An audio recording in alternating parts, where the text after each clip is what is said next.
There's nothing you can do in this kind of situation. Nobody's prepared for this kind of event. And we were quite numb. We were just speechless, silent, watching. It was horrifying, but my immediate thought was this is the start of a full-scale war.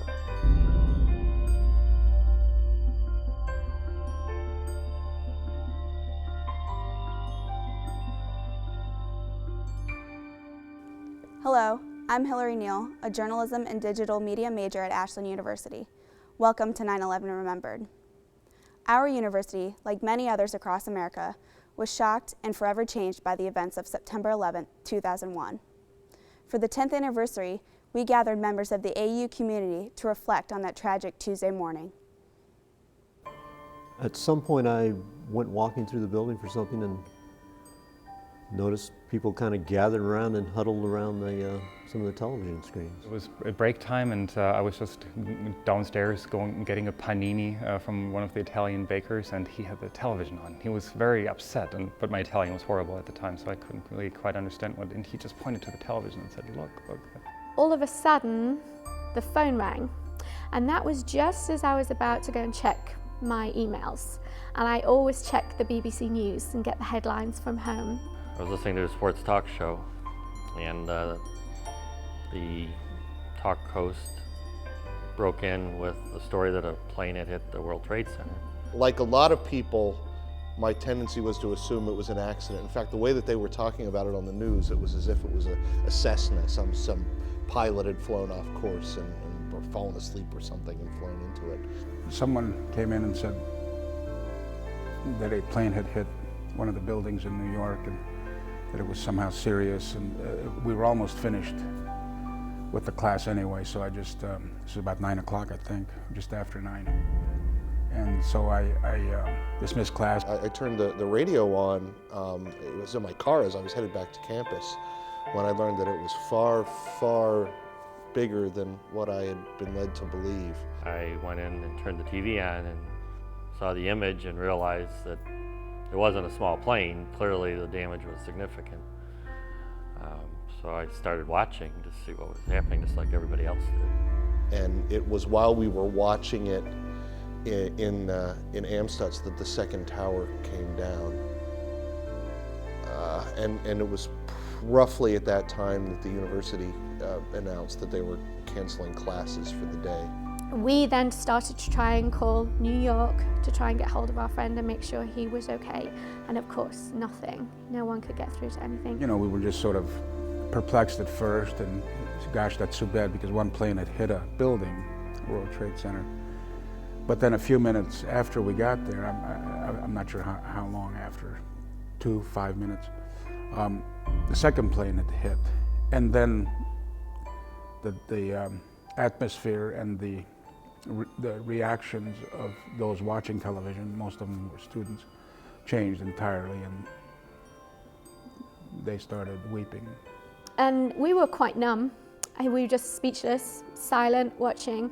I also remember weeping, absolutely. And in part, I think the shocking thing was that got me emotionally more than anything else is when there were, this is all before the buildings crashed, which was entirely another feeling altogether, frankly, is when there was some close-ups of the World Trade Center after the planes had crashed and before the buildings had collapsed, that wherein you noticed that specks of dust seemed to be falling from the building, and that they turned out to be people jumping,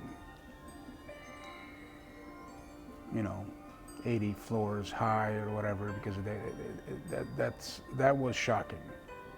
Reports kept coming about a plane in Pennsylvania, a plane flying into the Pentagon. And at that point, you really wondered, oh my God, what's next? When is this going to stop? You can't remember what you were supposed to do. And you just think, well, what can I do? I want to do something. I want to be able to help. And there was nothing anybody could do other than stay home and keep yourself safe and be ready if somebody told you, we need you to do this? So I was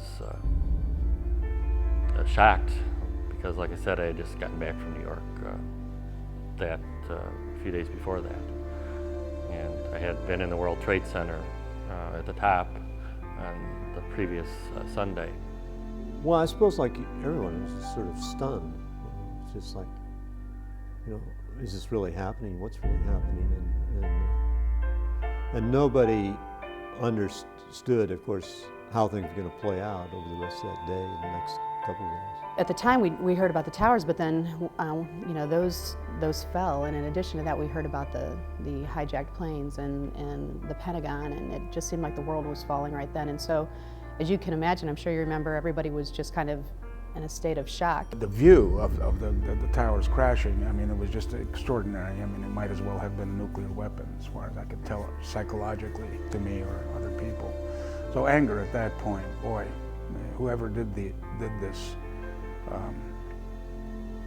should pay. I think the personal fear started to take over that, because you really didn't know at what point things would end, and how powerful were they, and could they do this the next day?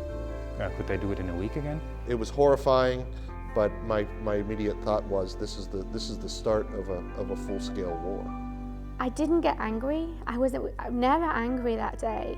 I just felt really sad because I knew this is just the beginning of the violence. This is not going to be the end.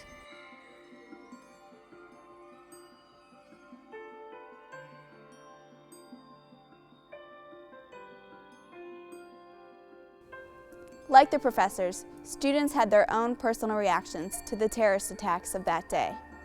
Jess Baker, a media major and student TV news producer, had just recently been living 3 blocks from the World Trade Center. As the city she loved crumbled, she knew she had to be there. And we watched the towers crash, just like in Master Control.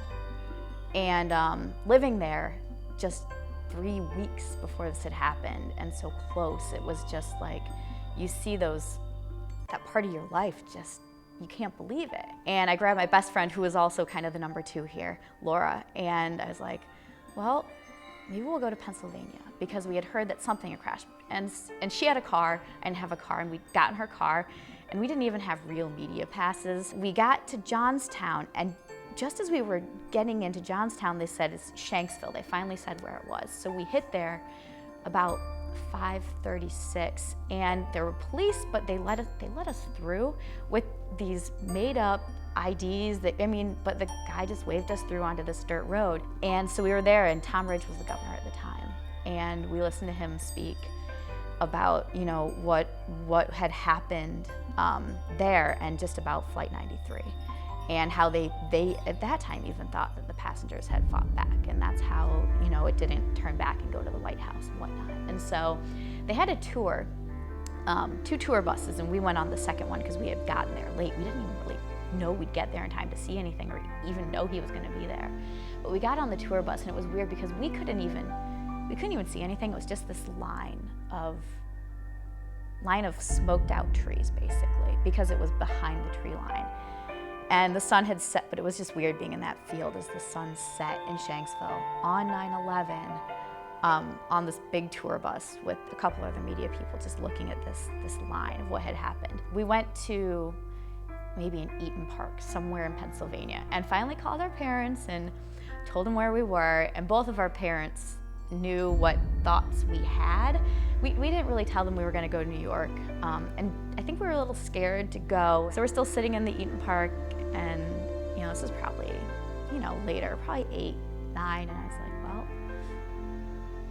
want to go? And so we decided to go. I remember we just drove, and it was dark, and you're still hearing all the reports and whatnot. And we drove, we finally get there. It was 3 or 4. It was 3 or 4 in the morning by the time we got into Jersey. Oh, the biggest thing I remember is we both just grabbed each other's hand. That was just, I still get chills. I will always get chills from seeing that smoke in the distance, and just, we were the only people on the road. We parked and got out of the car, and then we watched the sunrise over the smoke on 9/12, right across from the towers. And it's just, yeah, we just being there and seeing that, and that I had lived there just so close to it, just so soon afterwards. National media was much obviously inside, but we were just these kids, you know, who had to see it for ourselves, but also students and the historic nature of it and having to be where it was, and that's why we went. But yeah, definitely that it was just quiet.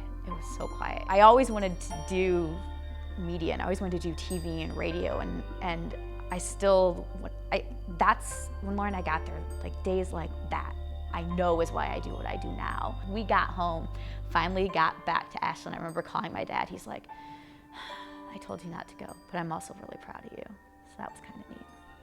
I felt like I had to be there, so I went, even though my parents told me not to. I didn't know anyone there, and I'm not from there, but you know, I did live there for a little bit of time, and in a time where I really grew up a lot. And to see a city that I loved, and in a time of my life that I loved being in, to have that happen then, I took it personally, and I still, on the anniversaries, I still do. And it's hard to explain to people because we're not the story, but what we saw and what we felt and how personal it was. We will always have that together, and just the two kids from Ashland University just saying we had to go and be there. Just her and me in her little Chrysler. And seeing the smoke rising was just, I will always remember that.